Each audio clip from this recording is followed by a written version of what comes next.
To whom this reads, if you have found this ledger, then I am afraid I have failed. I've either perished or worse. I have likely been reincarcerated into Sisaka prison.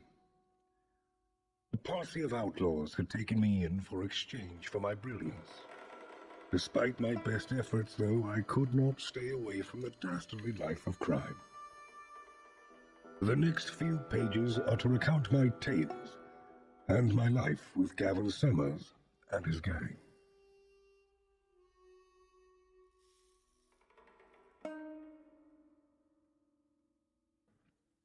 It all started when I met a man named Cyrus. What are you in for? I'm sure it's something dastardly.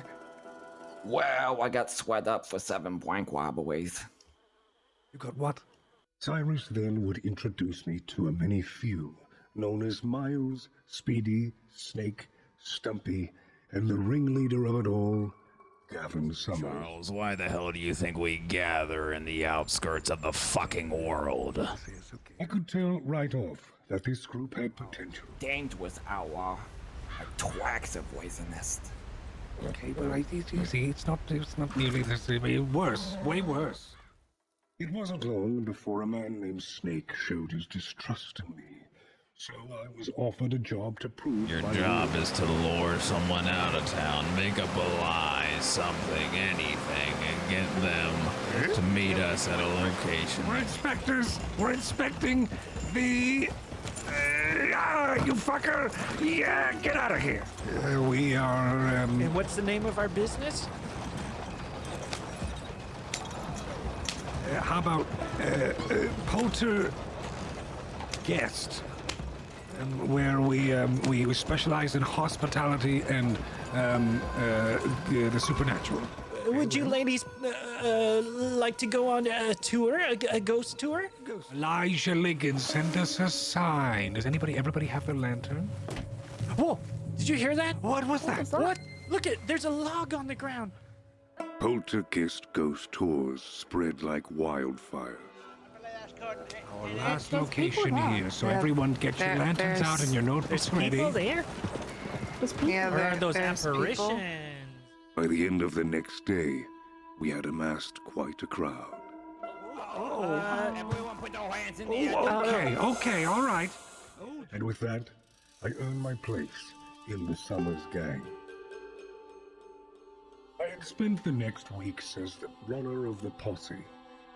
I would be humble Mr. Charles when I was in town, but when I was out of town, I was known as Sleeves. This began the ongoing trend of naming me nicknames so I may keep my identity safe. The state of Saints Crossing were very quick to pick up on my involvement with Gavin Summers and his posse. Oh, It's Faith.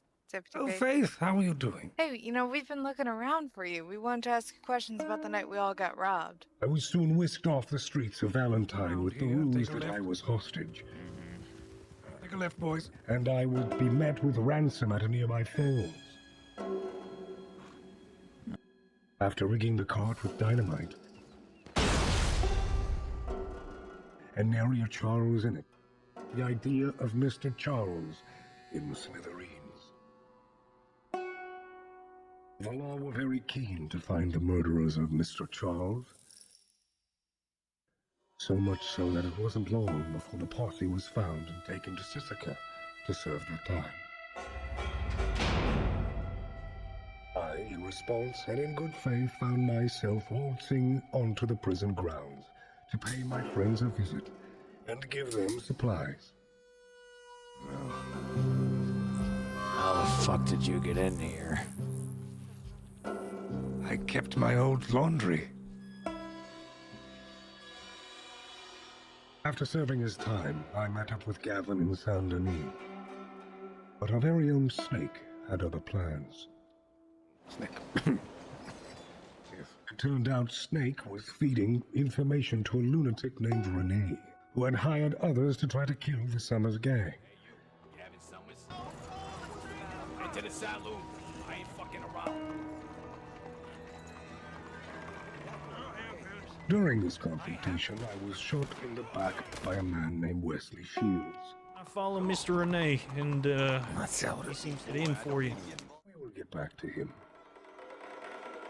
Gavin told us later that he was roped and dragged from Saint-Denis back to Blackwater. His voice never since recovered from that day.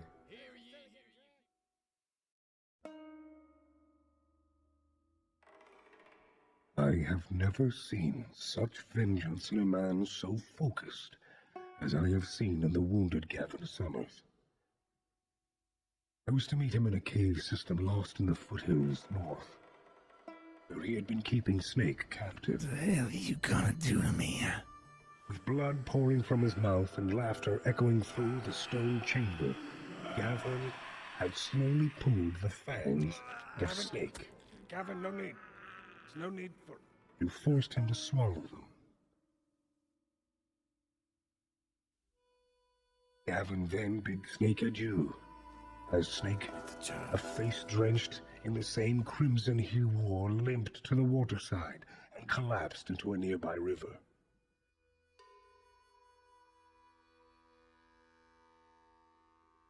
Snake perished weeks later. Uncertain of the cause, but I would bet, for it is a man irreparable. Now with Snake gone, it was easy for me to find my place firmly by the side of advising Gavin Summers. Due to my brilliance, I was tasked as well as Speedy to find a way to blow a bank vault wide open using explosives.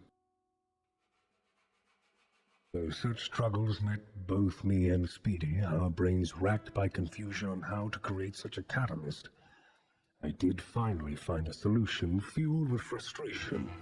Now tell me what you know about this.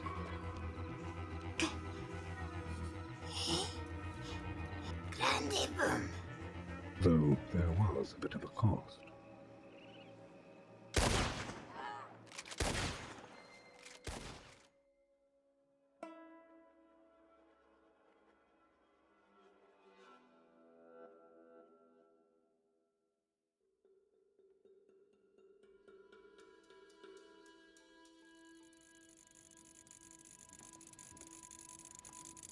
After a few bank jobs successful, we had heard that the boy Miles had had some trouble he had needed help with. Apparently the boy found Wesley Shields' wife and decided to bring her to Gavin. Give it another swout, Speedy.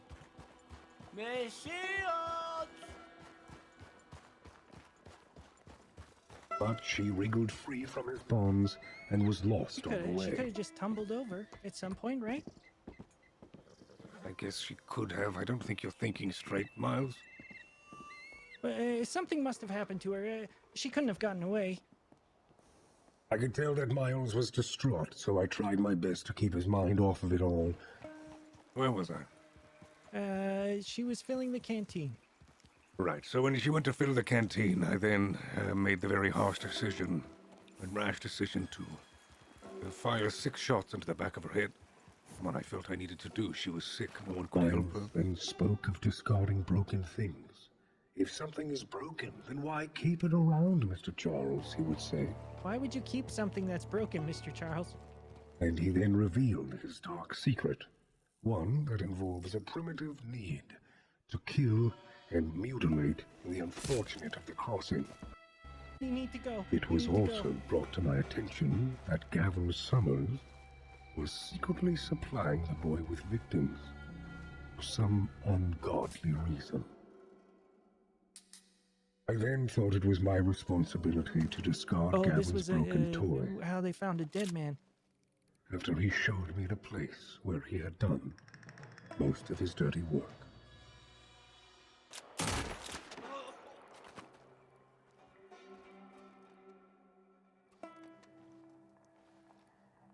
I'm sorry. But you're broken. I had sworn to never tell what happened to Miles. After weeks of no word, Gavin presumed him dead. We laid our heads low after the posse spent their time in Thithaca. We took our funds and bought the old light saloon in Van Horn. It was what I needed if I was to make money for us all.